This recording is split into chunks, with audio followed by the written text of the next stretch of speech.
Bonjour, donc je m'appelle Isabelle, je travaille dans un établissement agricole qui est composé d'un centre de formation d'apprentis et d'adultes en région Auvergne, un établissement qui est spécialisé dans les métiers du chien et de l'animalerie.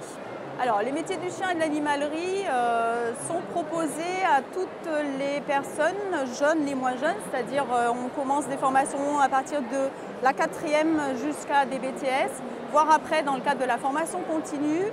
Donc ils ont la possibilité d'arriver dès la classe de 4e, où l'on propose un cycle 4e, 3e d'enseignement agricole avec des spécificités élevage canin et félin et animalerie, qui leur permettra de peaufiner leur projet professionnel par la suite.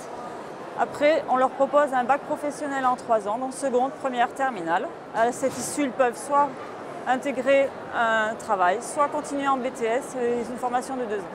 Pour le moment, un BTS technico-commercial, animaux d'élevage et de compagnie. Donc sur l'ensemble de la scolarité, les jeunes font de l'enseignement général, ils font de la pratique dans des salles de TP, découverte de l'animal, comment donner des conseils aux futurs clients. Et dans le cadre de leur scolarité, ils vont faire des stages pratiques en entreprise.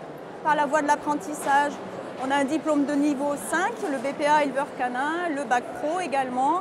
Et ensuite, on est sur des parcours de formation professionnelle où là, on propose des brevets professionnels d'éducateur canin, d'éleveur canin, de toiletteur. Ce n'est pas un brevet professionnel, mais c'est dans le cadre de ces parcours de formation également. Sur nos 2 filières de formation, on propose ces filières sur 2 sites. Parce que l'animalerie va être sur le site de Pont-Saumur, en Auvergne bien sûr, les formations du chien sur le site de Saint-Gervais.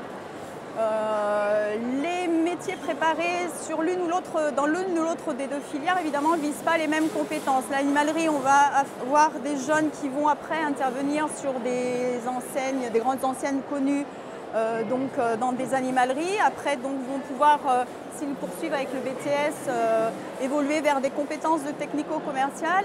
Alors que sur les métiers du chien, on va être davantage sur de la création d'entreprise. Les jeunes qui rentrent dans les formations canines et félines ont surtout un grand objectif qui est celui de pouvoir s'installer à un moment donné, c'est-à-dire créer un élevage, ouvrir une pension canine avec différentes compétences, que ce soit le toilettage, l'éducation canine. Voilà, on a affaire à des jeunes qui sont relativement passionnés et qui visent quand même cet objectif professionnel avant toute chose. Après, pour les 2 filières, on peut aussi et souvent rencontrer des jeunes qui ne sont pas tellement investis dans le système scolaire classique et qui, grâce à leur passion du chien, leur amour de l'animal, vont poursuivre des études, ne vont pas décrocher du système scolaire, vont s'engager vers cette filière professionnelle, ces filières professionnelles, et vont de ce fait pouvoir obtenir un bac, voire après un BTS ou d'autres diplômes si effectivement ils ont pris goût aux études de par